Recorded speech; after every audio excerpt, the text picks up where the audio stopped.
Hello, this is Alan G. Davison, and I'm going to be doing one more before I start to basically wrap up my vocalization for today's work anyway.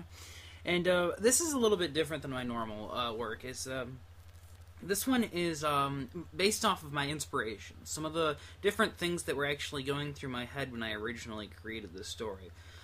I think one of the more prominent ones was Metal Gear Solid, which I really loved the game. I hate stealth-based action games. I'm not a very good stealth individual. I never was very good at those games, but I just loved the story so much. I forced my way through the first one. Mind you, I got a little bit better, but you're not going to be seeing me get the big boss rating on any of the games. I really did love playing the games and stuff, and the fact of the matter is the four different bosses were actually based off of that original setup. I did put in some sneaking chapters in there. I really did enjoy the story, and I really did enjoy the complexity of it, though, and the whole coming to the very end and getting that nice little plot twist.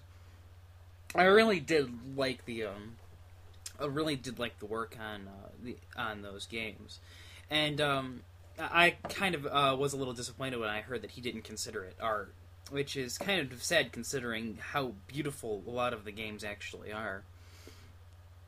Outside of that, I really didn't take a whole lot from the actual game series itself.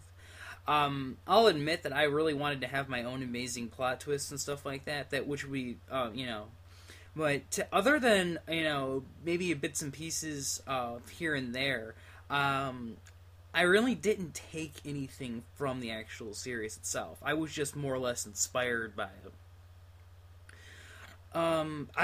A little bit more on that is, I also got introduced to it through a friend of mine at work, a guy by the name of, RJ. I never was big on books or anything like that, so I doubt I could ever get him to read this, but he introduced me to the games themselves, and I ended up actually buying them for myself since I just enjoyed them so much. So, thank you, RJ, for getting me interested in that gaming series. Let's see here. What was another big contributing... Final Fantasy VII.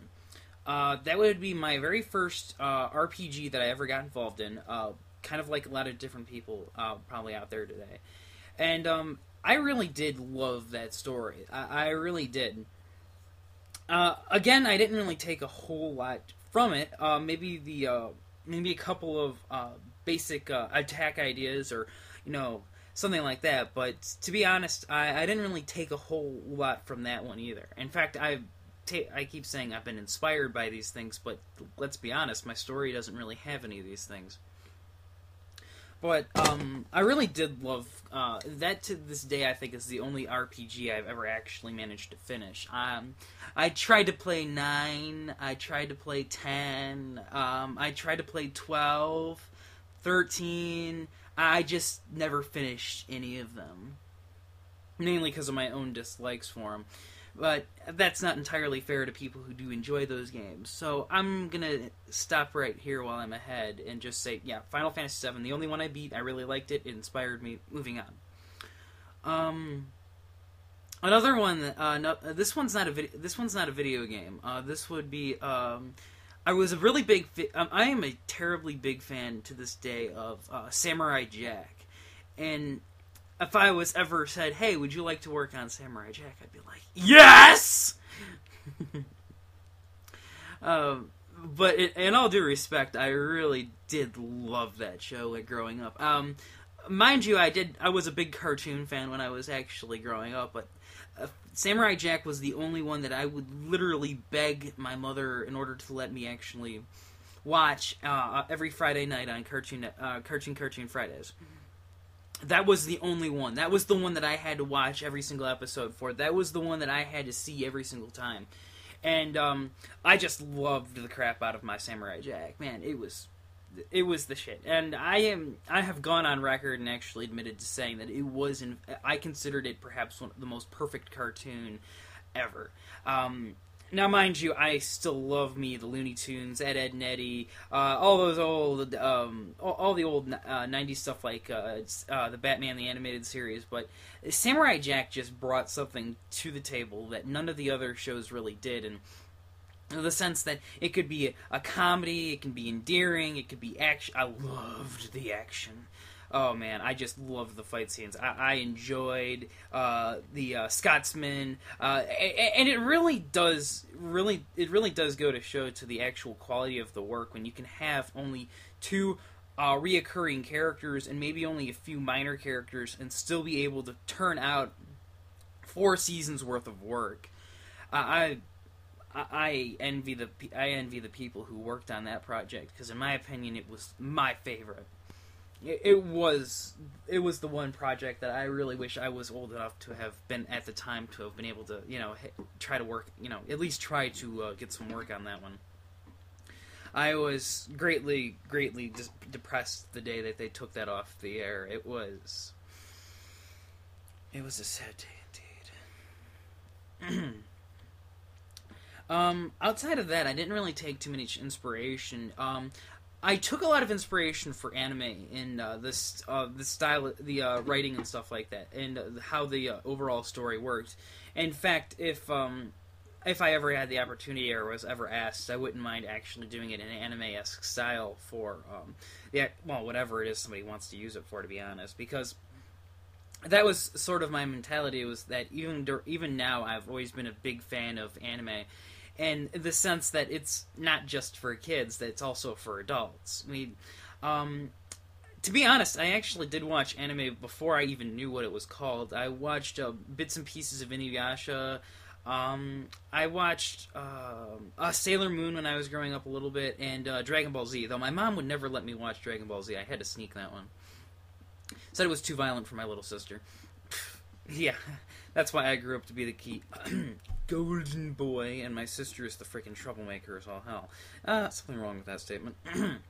Sorry, Mom, if you're actually watching any of these.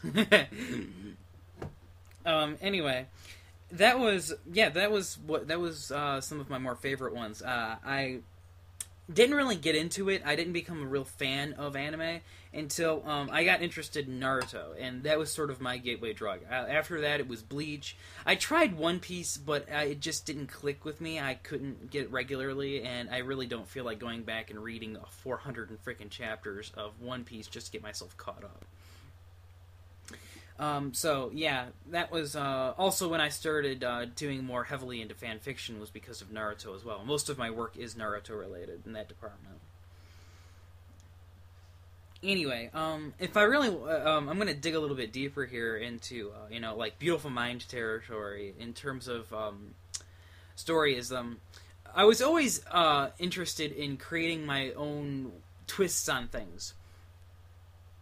When I was little, we did a lot of moving around and stuff, and so I eventually took to video games and action figures. I played with action figures for a lot longer than most people probably would, but I was a little bit different in the sense that I literally actually had continuity when it came to my stories. I had a whole mishmash of action figures. I had Power Rangers. I had things I didn't know about. I had Star Trek. I had Superman. I had Batman. I had Pokemon characters. I had all sorts of things, and I had a Vegeta character, and so when I had Vegeta, I started bringing in Dragon Ball Z-like elements with the ki and stuff like that.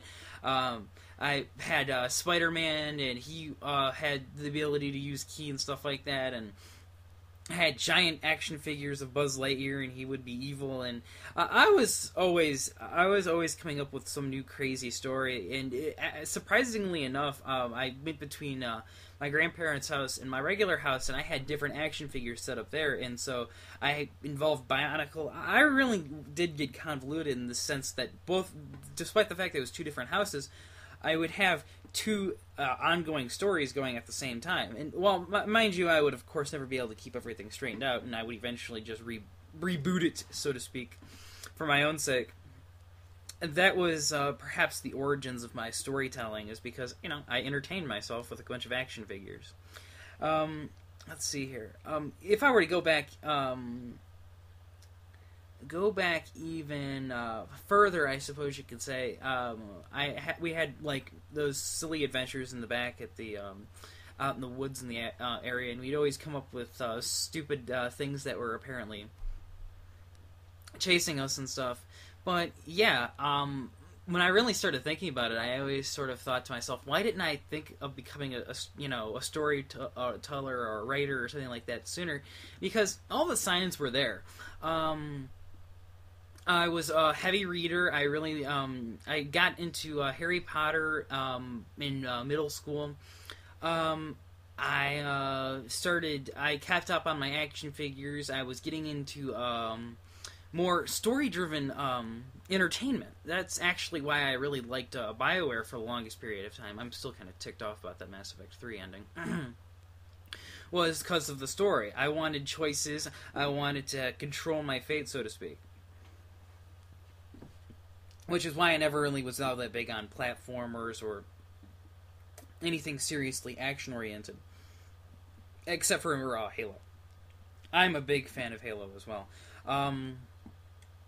I guess other inspirations could be taken from Star Wars. I grew up on Star Wars, but a funny story behind that, so I'm going to go off on a tangent here real quick. I know everybody who's actually read these is probably friggin' used to me, my tangents, but here's an interesting one for you, is I watched the first two, episode 4 and episode 5, but I never got around to watching the 6th one. So I had no idea the 6th one was already out. So when I went to go see episode 1 in theaters, they started recapping everything that happened, and I was like, wait a minute, I don't remember watching that part. And of course it later turned out that I had just missed, I just didn't remember watching the 6th one if I had watched it. So that was an interesting realization right there and then. I never told anybody about it, and I didn't remember actually watching the 6th movie, but yeah, that was kind of silly. I really another book series that I really got into was Eragon. I've loved the first 3, but to be honest, I've tried reading the 4th one and I just can't seem to get into it. It's own personal taste, I could say. I really can't say anything else on the matter without really starting to tear down an individual who's blatantly my superior in terms of writing. Keyword, he's successful. Yeah, you'd be surprised what happens when you actually start writing your own work, as you start being a little bit more critical about other people's work. And even though it's not really fair considering they're a lot more successful than you are. Yeah, not one of my brighter ideas, to be honest. Let's see here, other inspiration. To be blatantly honest, though, I think the 2 people who really influenced my work the most was the nostalgia critic Doug Walker and Linkara Lewis. I've never met the 2 guys, but I would love to actually have met them in person. But, you know, they actually influenced my work a lot, mainly because of their own critiques of other things that they've seen. And that really did influence my overall, writing in the sense that I base it about my formatting. So, technically speaking, the 2 internet critics were the 2 individuals who actually influenced my work the most. I'd love to say that J.K. Rowling influenced my work. I would love to say Pierre from the what was the book series? From On a Pale Horse and the other books from his series influenced me. Or maybe even Shakespeare if I'm feeling extravagant. But that was just it. My work has, just like my action figures, always been a mishmash, just filled to the brim with other influences to the point where you can't really sit down and say, okay, this scene was blatant, was clearly taken from this, or this was clearly taken from that. Everything's my own, but at the same time, if you really squint your eyes, you may see passing homages to things. I'm not sure if it's going to stay in there, but in the second book, I made a comment about Sirius from the Harry Potter stories, and he's like, "Would you be serious for 10 seconds?" And he says, "I'm not serious. He's in another book," and I'm not sure if I'm going to keep that or not, but I just couldn't help it. Sirius Black was one of my more favorite characters in the movie and the book series, and I still hate J.K. Rowling for killing him off. Yay for fan fiction! He's going to live in mine. Anyway, that was those were actually some of my favorite and more influential things. And if you really squint your eyes, you might actually see some of those passing nods to other far more greater and productive artists. So that's pretty much all of my bigger things. I might actually do something a little outside of my regular books, and I might actually go and talk about Samurai Jack on Extensive. I don't know how many people would really be interested in that, but if you want to hear a grown author fanboy, we're more than welcome to it. I'm thinking about doing another one of these, and basically talking about other ideas and stories that I have sidelined for now while I'm working on the Blessed series.